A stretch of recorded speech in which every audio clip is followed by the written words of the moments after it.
Merci, 13h04. Les pays de la faim nous font vivre. Troisième jour, le problème de l'aide alimentaire européenne, notamment à travers un exemple, celui du Bangladesh.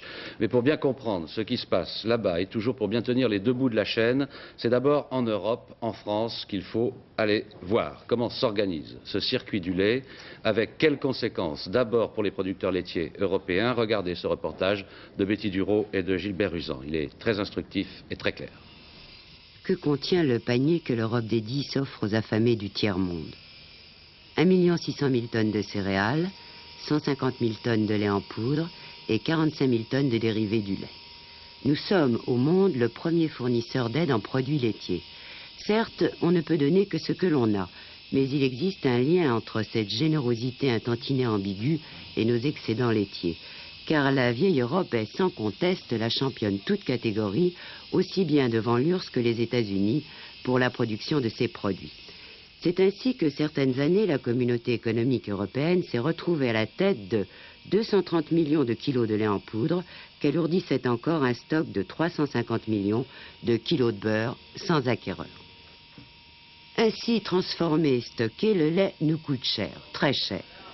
Si cher que lorsqu'il trouve preneur au-delà des frontières de l'Europe des 10, en général, nous le vendons au tiers de ce qu'il nous a coûté. Cette année, la communauté a redressé la barre.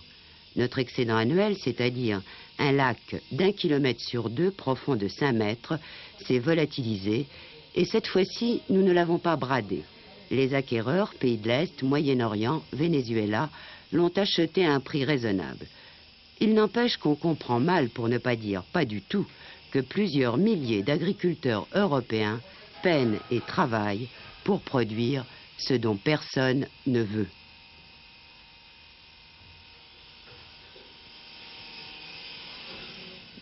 C'est un mal nécessaire dans la mesure où pour nourrir la population européenne de façon permanente et avec une diversité de choix, il faut que nous soyons en mesure de lui apporter tous les ans la nourriture dont elle a besoin.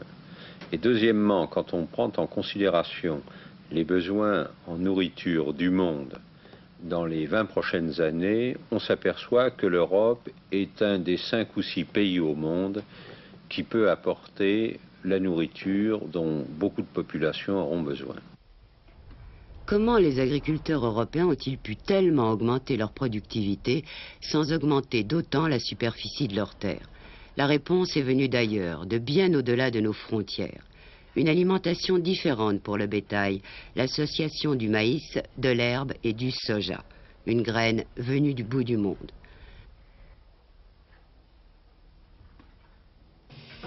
Ainsi nourrie, cette vache donne 5000 kilos de lait par an.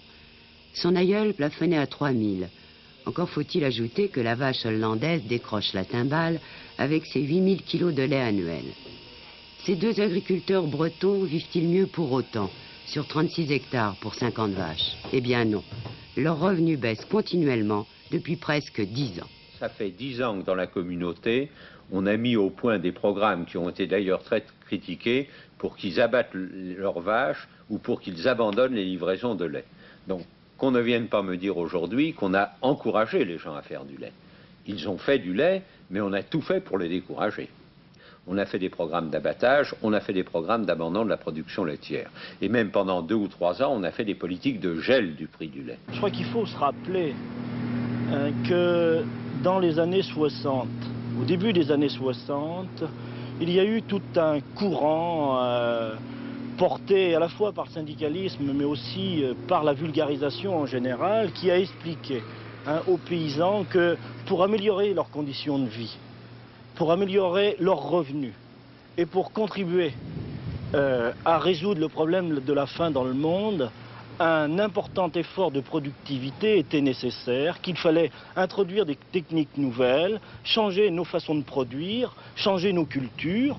Et c'est comme ça que les uns et les autres, croyant bien faire, on a peu à peu fait de l'ensilage, semé du maïs et remplacé nos choux, nos betteraves et l'herbe de nos exploitations par ce maïs, quoi, hein. Et c'est avec l'objectif d'atteindre la parité avec les autres secteurs sociaux, on nous l'avait promis, hein, et aussi avec la générosité de contribuer à résoudre le problème de la faim dans le monde. Mais on a découvert que très tardivement que tout ce qu'on nous faisait transformer, au bout du compte, c'était pas tellement à nous que ça profitait, c'était beaucoup plus à des grosses firmes qui grandissaient chaque jour davantage, que le Crédit Agricole était devenu tout d'un coup la première banque mondiale, et que nous, à côté de ça, on avait moins de voisins parce qu'il fallait plus de terre, que notre revenu et puis que notre temps de travail s'améliorait pas. Cette spirale de l'absurde s'explique. Pour se moderniser, Denis Gaboriau et Paul Bonnement se sont endettés. Pour rembourser leurs emprunts, ils se sont spécialisés. Pour produire davantage, ils ont acheté plus d'engrais, plus d'aliments pour le bétail, plus de produits phytosanitaires. Et tous ces produits augmentent beaucoup. Le prix du lait, peu. Les voilà coincés par leur prix de production, plus dépendants que jamais. À l'autre bout de la chaîne, le paysan du tiers-monde ne cultive plus pour vivre, il cultive pour nourrir notre bétail. La tenaille est bien refermée.